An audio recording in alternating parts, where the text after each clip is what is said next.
This morning, I'm trying very hard to resist the invitation from Tabitha to go down a rabbit hole that she has elected to go this morning.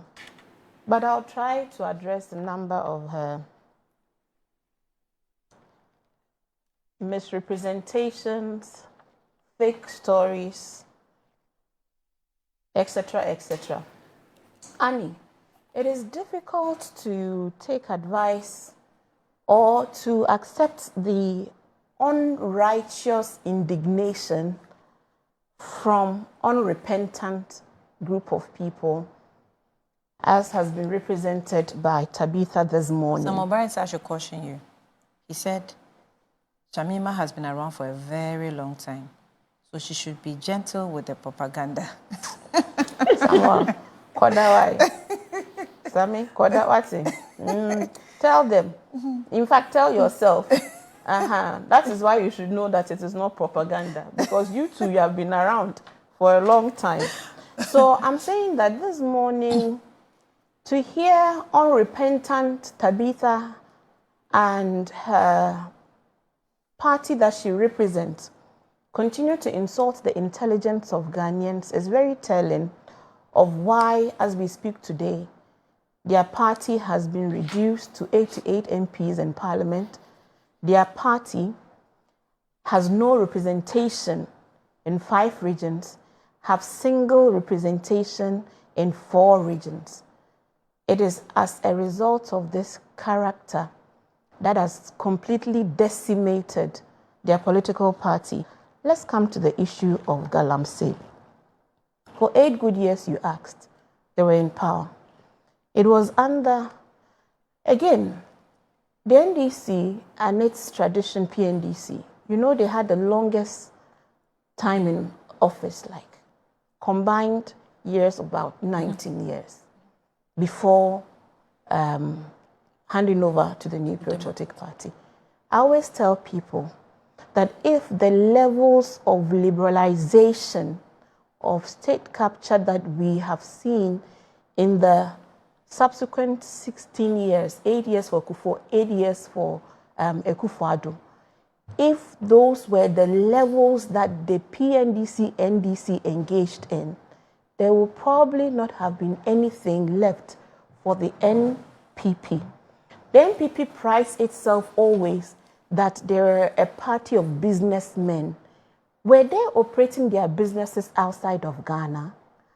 How is it that NPP businessmen were able to live in Ghana, do business in Ghana, grow their businesses in Ghana under a PNDC, NDC regime, and were able to mobilize resources in Ghana to bring, to resurrect their dead tradition that would lead to an election win for them? How is it? If we saw the same levels of vindictiveness that we have seen in the collapse of many Ghanaian businesses in the periods of first NPP administration and the second NPP administration, if the NDC had the same character, I'm saying that no NPP businessman would be existing today and engaging in the kinds of businesses that they do, sometimes involving high security businesses, that they are still having opportunity to operate today. That is the Ghana we want. A Ghana that we all can survive irrespective of our businesses. I am saying in the 8 years where we saw unbridled liberalization of the licensing regime around mining, which saw a proliferation of mining leases to small companies that besieged our forests, I am saying that if we had done the same from PNDC, NDC1, NDC2, please, would the situation have been what we all witnessed in the 8 years of the New Patriotic Party, recently, outgone government, that saw the deterioration to levels alarming levels, which Tabitha has today conceded that every intervention over their 8-year period did not yield results. Tabitha says that whatever they did in the fight against Galamsey did not yield results, and that we are literally doing the same thing. Thanks to her for drawing our attention to the facts, undeniable, undisputable fact that their fight against Galamsey failed, in her own words this morning. So what have we elected to do as a government? I would like to take us briefly through. In the 8-month administration of His Excellency John Dramani Mahama, has there been a renewed commitment? Yes. Has any member of parliament, minister of state, as we saw in the case of the environment minister then, Professor Frimpong Boateng, come out to say that he's being frustrated, in his attempts to fight Galamsey? No.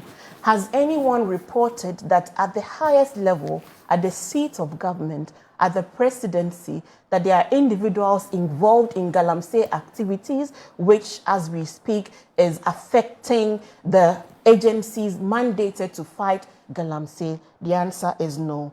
What have we done since we came? There has been revocation of licenses.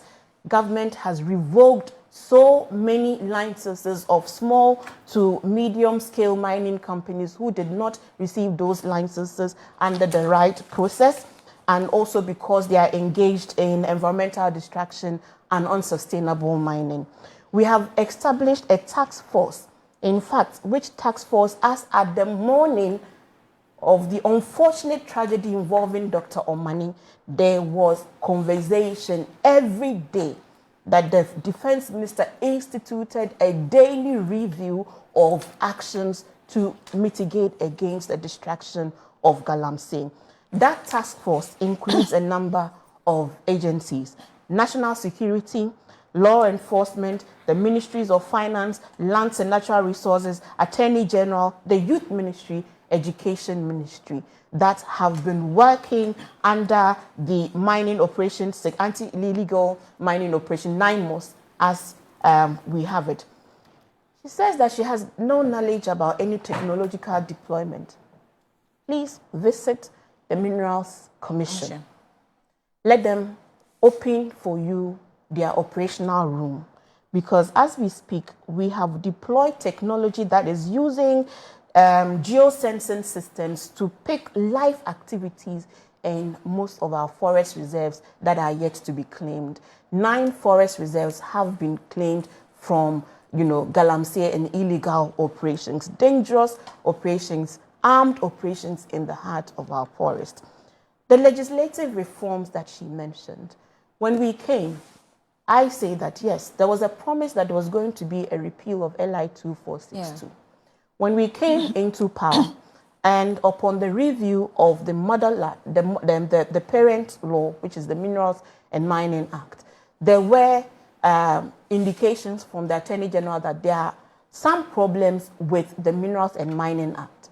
And so we require to amend that, that parent law in order to be able to have a more effective LI. In the meantime, instead of removing the LI and leaving a lacuna in the regulation of activities in forest reserve, please mind you that legal licenses were given to corporations under the New Patriotic Party rule, and so they had legal commitments, licenses to work and to mine in some of these forest reserves. They included big mining companies like Newman and others. And so to remove the LI and leave the system unregulated, it was the considered opinion and advice of the Attorney General that let us remove the most problematic provisions in that LI.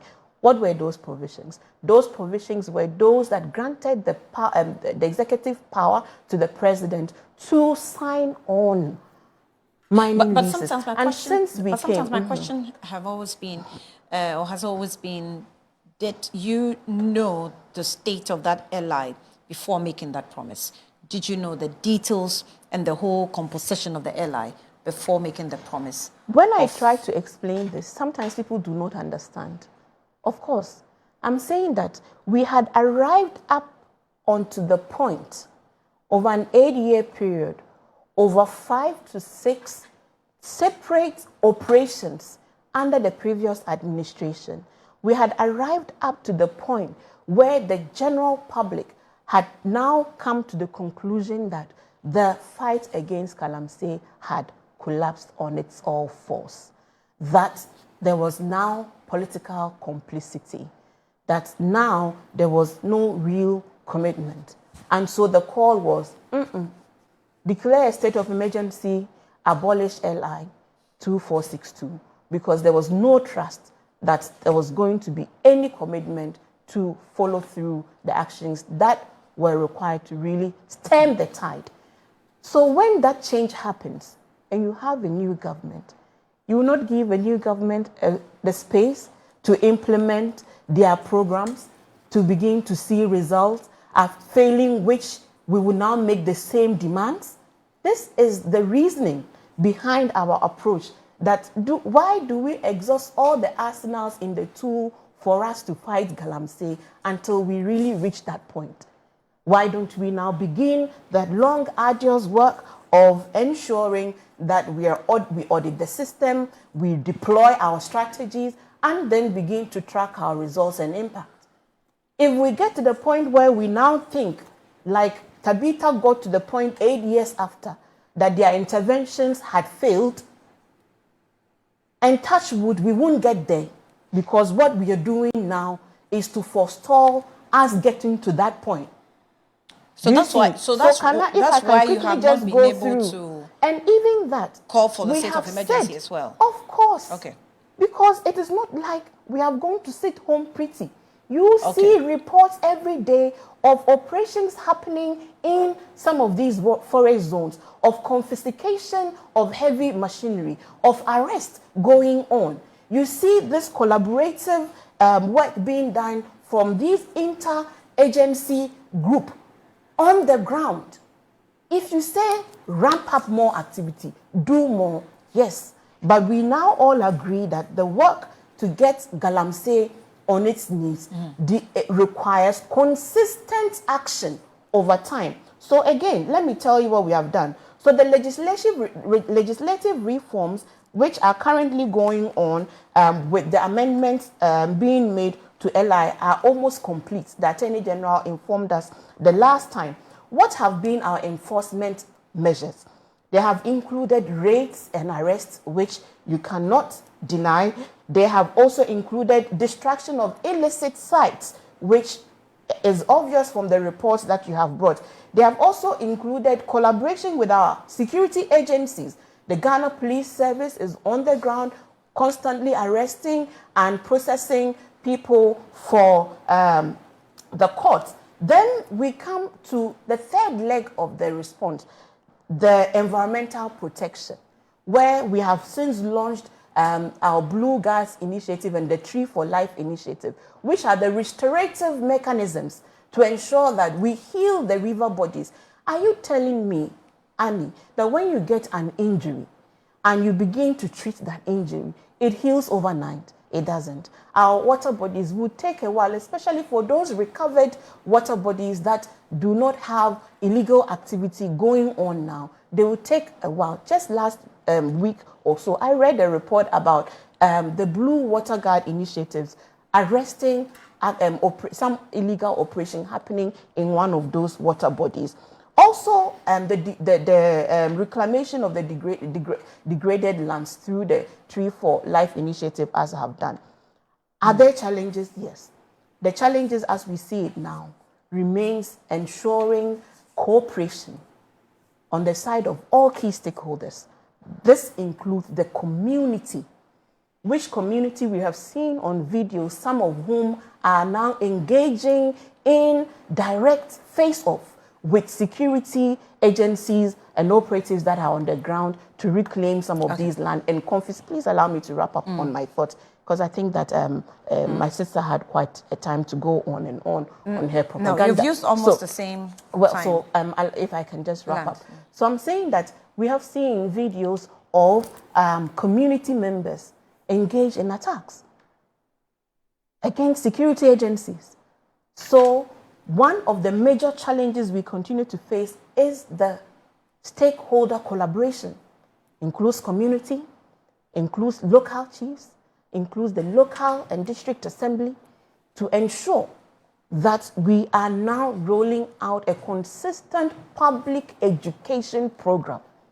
Whilst we are at it, we agree that unless we provide alternative livelihoods, and that is why the youth ministry is part of the task force, the education ministry is part of the task force, to ensure that the programs are aligned, and which was the reason why this trip happened at the launch of the responsible cooperative mining, where we had secured agreement with big mining corporations to give us portions of their concessions for the youth to engage in responsible, sustainable mining. Because we know that if we don't grant an alternative, obviously they're going to go back into the forest.